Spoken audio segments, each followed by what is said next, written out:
Everyone says if you want to speak English confidently, do these things. Sit up, try to smile, make eye contact, clear your throat. But let me tell you something. I tried all of these, but the moment I wanted to speak, my voice trembled. I still froze. My mind went blank because obviously the problem wasn't in my body, it was in my mind. My pivotal moment was when I saw a video of a Chinese boy who spoke with a strong accent and he made some mistakes here and there, but he spoke with so much confidence that everyone understood him and everyone clapped for him. That's when I realized my problem isn't English, it's my mindset and my fear. So in this video, I'm going to talk about how to become more confident. There are 4 reasons why you're not confident. So I'm going to talk about these 4 reasons and give you tricks and solutions to overcome these fears. Let's get straight into it. The fear of making mistakes. When you speak, you want to be perfect. You want to avoid mistakes. You want to sound fluent, right? But when you speak and you make a mistake, it feels like it's the end of the world. So you think, maybe I should wait until I get better. I used to think I need to study more to avoid mistakes. But let me tell you something for sure. Even if you're English at a high level, you're still gonna make mistakes. I spent years of studying, but the moment I wanted to speak English, I still made mistakes. And guess what? It happens to everyone. There's no exception. Why? Because speaking happens so fast. You don't have time to plan every word. When you speak, your brain is multitasking, thinking of what to say, choosing the right words, building sentences, keeping the conversation going, and managing your tone all at once. So you can't have all of these just by studying and hoping it'll all come together when the time comes. You see, speaking is a skill, just like any other skill. You have to drive to be a good driver. You have to dance to be a good dancer. So you have to start by being bad, and by being bad consistently, you'll eventually become good at it. There's a great quote that says, before you become a master, you have to be a disaster. So making mistakes is completely fine. They're just the path to fluency. So obviously, you have to speak even if you think you're going to make mistakes. The only thing you need to do is to overcome the fear of making mistakes. I'm going to give you 2 tricks to overcome this fear. The first one, focus shift. When you speak, your brain focuses on whether the words or grammar I'm using is correct. Shift this focus. Focus on the idea you want to express. For example, you want to talk about where you went on vacation last year. So say in your mind, my goal right now is that the other person understands I'm talking about travel. So if you said, I go to Paris last year, instead of I went to Paris last year, that's okay. That's successful communication. Even if grammatically incorrect, it transfers the idea perfectly. When you change your focus, it reduces the pressure of fear of making mistakes and frees your mind. And you know what? Even native speakers make mistakes. They say things like, he don't know, I seen it, ain't nothing there, but nobody stops them and corrects them because the meaning is clear. All right, my second trick is using rescue phrases. Phrases that come to your rescue. So have a few ready-made phrases that if you feel unsure or you make a mistake, use them to continue and cover your mistakes. For example, you can say, you know what I mean? Let me say it in another way. Or, wait, I think I said that wrong. What I mean is, look, if you can quickly say a rescue phrase, you keep control of the situation. You give yourself more time to think and express yourself. You distract yourself from the mistake. But if you make a mistake, stop and correct yourself, your fear activates. You know what? I use these phrases so much that it became part of my English. Even now, I use them a lot. If you watch my YouTube videos, you'll notice that I use them all the time, especially if I need a second to think of what to say next. Next, we have the fear of others' judgment. When we want to speak, we think, what if I mess up and they notice? What if they laugh at me? What if they think I'm stupid? I used to have all these negative thoughts in my head whenever I wanted to speak English. But over time, I found a trick that really helped me to overcome this fear. I'm going to share that with you. But before my magical trick that I'm going to share it with you in a second, you need to do one thing. Accept that you're going to make mistakes. As I told you before, even if your English is at a high level, you're still going to make mistakes. So accept that. Smile and tell yourself and the people around you, I might make mistakes. My English is weak. See, it's called preemptive acceptance. When you accept in advance with a smile that you might make a mistake, the fear disappears. So all those negative thoughts that, oh, people are gonna laugh at my English, oh, people are gonna notice my English is bad, that inner critic goes down because you and the people around you already accepted the mistake. And the listener becomes kinder because you showed honesty. You showed yourself as a human, not some fake perfect person. All right, now my magical trick, counting down. I remember when I wanted to improve my speaking, I took an English speaking class. Well, obviously, I was there to speak and improve my English, but I was too shy to speak. Every time I thought about speaking, I'd imagine everyone is looking at me.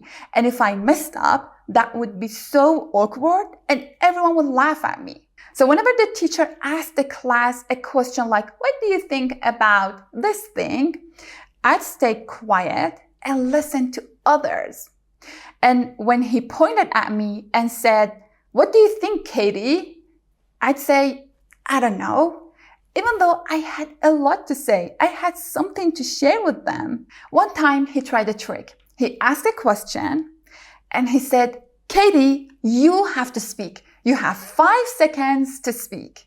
Oh my God, I was shaking, but he started counting down. 5, 4, 3, 2, 1, fire.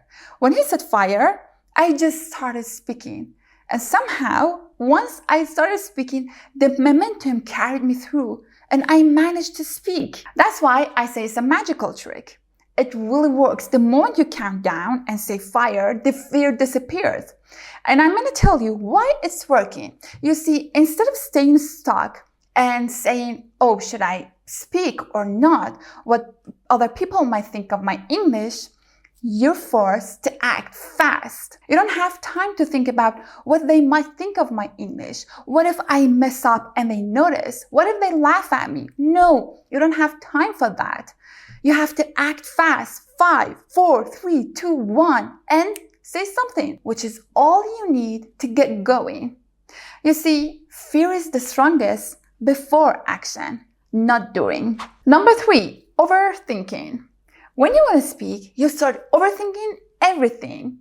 You translate in your head. You think so hard to say the exact word.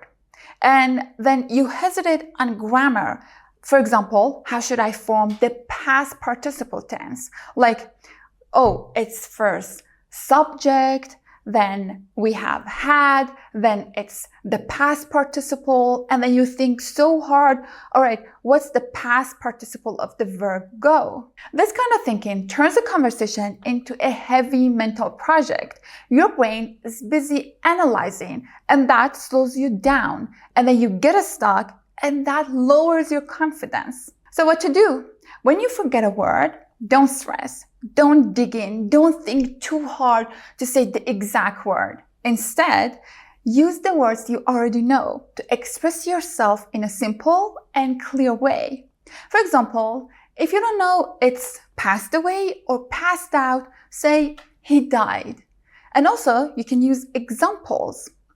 Like, you forget the word furniture, you can say like beds, tables. They will know what you mean. And when it comes to grammar, you can do the same as well. For example, if you want to say something like, they'd already left when we arrived, but you're stuck, you can say, we arrived, but they were not there. Or, I've just seen him at the store. You can say, I saw him at the store a minute ago. See? When you switch to the words you already know, you keep the conversation going, and that's fluency. You might look at me and say, oh, she's fluent, but here's the secret. I don't use those fancy words because fancy words make me get stuck. So I use the words I'm comfortable with. And if I forget a word, I don't stop. I just keep going by using the words that express the same meaning. Reason number 4, comparing yourself with others. You go on social media and see someone saying, I became fluent in English in 3 months, or I mastered English in 2 months. And then you compare yourself with them and think, wait, I've been learning English for years and still struggle. Am I stupid? But that's not true at all.